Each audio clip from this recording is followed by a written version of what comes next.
Welcome to the Recapture Your Life podcast with Steve Crenshaw.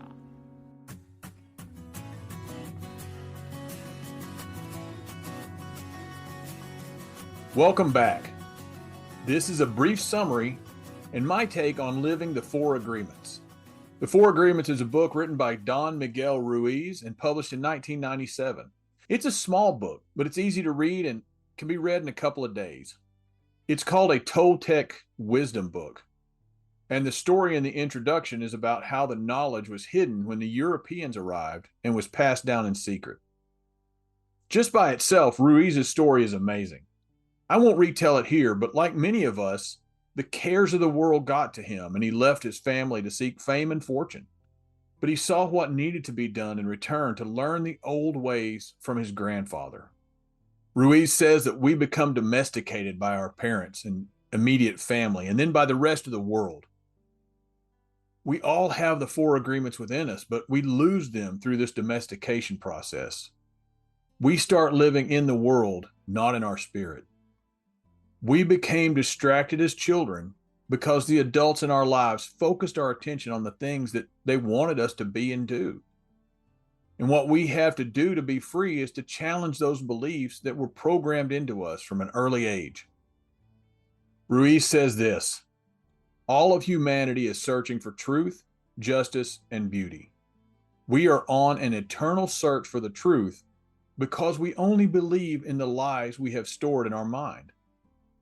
We keep searching and searching when everything is already within us. There is no truth to find. Wherever we turn our heads, all we see is truth. But with the agreements and beliefs we have stored in our mind, we have no eyes for this truth. Everything we believe may be right, but it also may be wrong.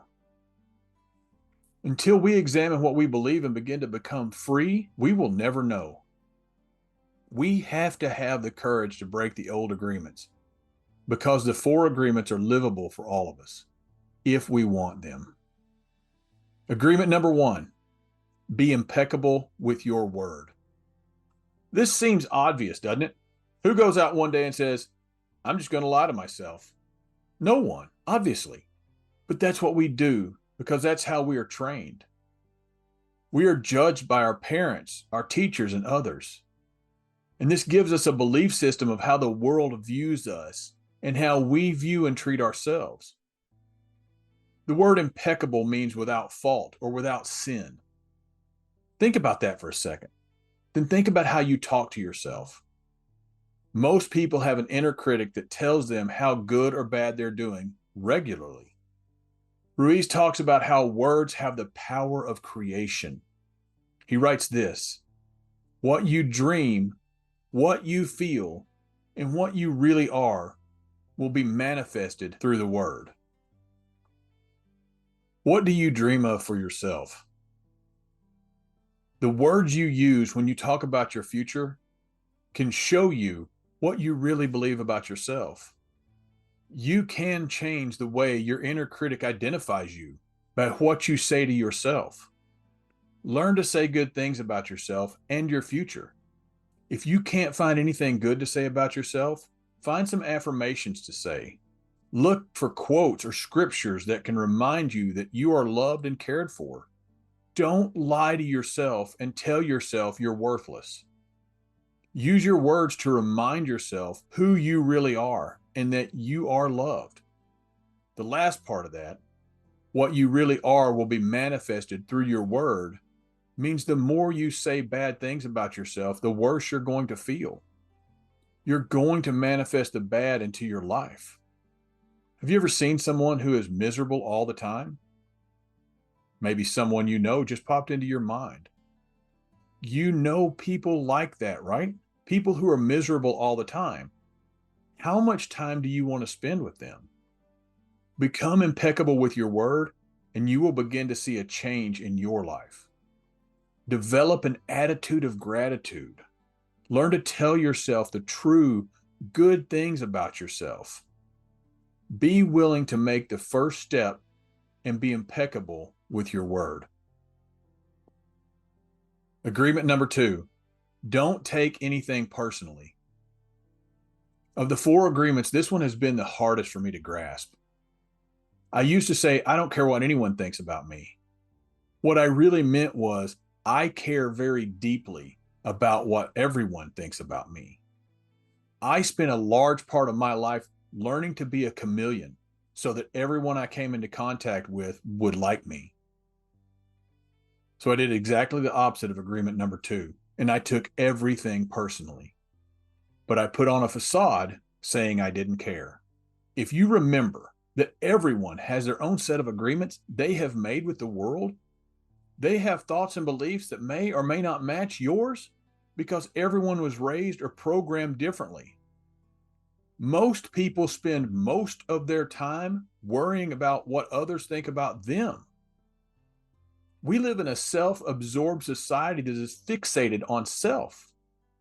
When we take things personally, we are easily triggered by any perceived slight, whether it's real or imagined.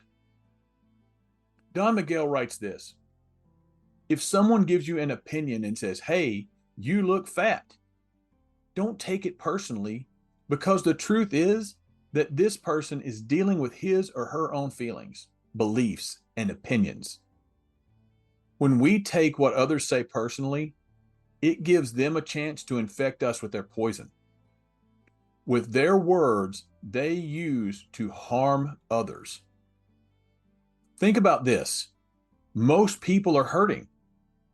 You've heard the saying, hurting people hurt people. It's true. People who are hurt want you to hurt with them. Some people set out every day setting a trap in their emotions so that someone will trigger it and they can act out. Now, don't get me wrong, most people aren't like this. They don't even realize they're hurt. But when they react over an imagined slight, you can see how hurt they really are. When you stop taking things personally, you can see that it's not about you. It's about the other person and the agreements they have made with themselves. As you begin to step back and take responsibility for how you act and react, you will stop being a victim.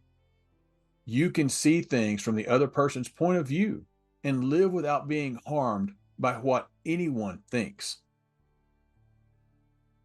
Agreement number 3, don't make assumptions.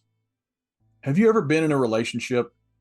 Has the person you were in the relationship with, have they forgot to contact you when they said they would?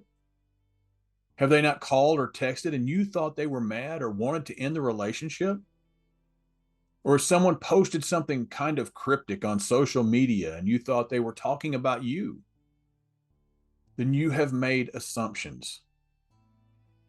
I think by now we can start to see that the first 3 agreements really build on each other. Agreement 1 helps us to start focusing on how we see ourselves. Agreement 2 helps you to see what people say doesn't have to harm you. And agreement 3 shows you that because you think it, it may not be true. The author says this: in any kind of relationship, we can make the assumption that others know what we think and we don't have to say what we want. They are going to know what we want because they know us so well. Whether it's your fiance or your boss or your children, no one can read your mind. When you assume people know what you're thinking, you assume they are mind readers. Remember agreement number 2, everyone is focused on themselves, not on you. The way to get around making assumptions is to ask questions. When your significant other doesn't call on time, you can ask yourself, do I really believe they don't like me? This can show you how you think about yourself as much as anything. If there is a misunderstanding at work, you can ask for clarification. If your boss gives you an assignment, ask the questions you need to make sure you have the assignment clear. We can also make assumptions about ourselves. We can greatly over or underestimate what we can or cannot do. This activates our inner critic, and we start down the road to negative self-talk, and we break agreement number 1. The way to get around this is with an honest self-appraisal. Knowing yourself and your assets and limitations can help you stop making assumptions about yourself. Asking questions can help you stop making assumptions about others.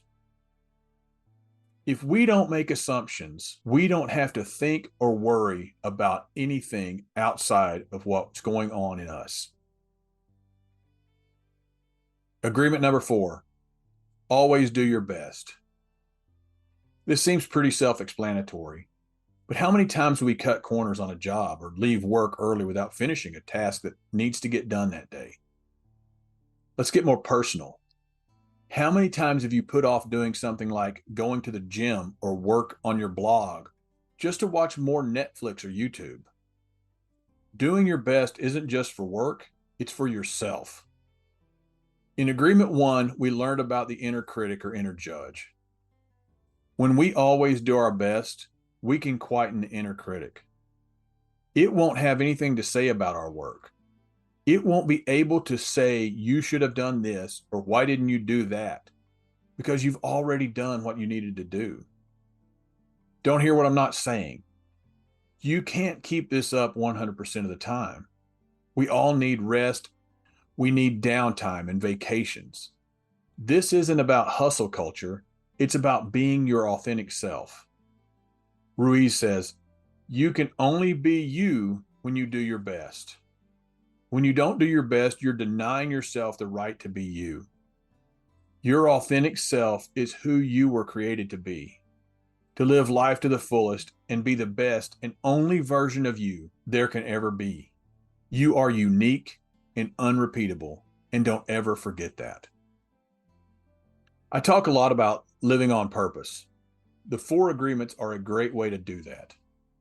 They give us suggestions on how to be intentional about what we say, how we receive input from others, how we think, how we participate in the world. In order to start living the 4 agreements, we can do a few things. Number 1, start looking at what old agreements you've made with yourself and with the world you live in. Have you made agreements that are bad?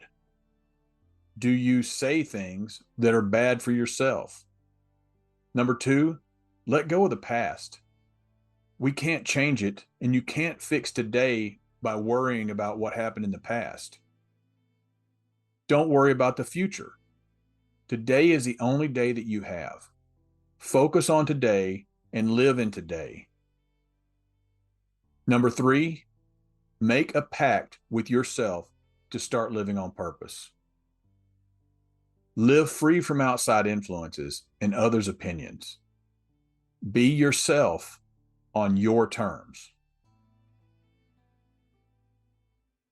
All right, that's all for this week. Thanks for listening. If you enjoyed this podcast, please like it and share it with others. And I appreciate everyone who's reached out and said how much they like the podcast. If you want to keep up with everything that's going on at Recapture Your Life, you can do that on the website at recaptureyour.life. And you can also sign up for a free coaching session on the website. Thanks for listening. I'll talk to you in a couple of weeks.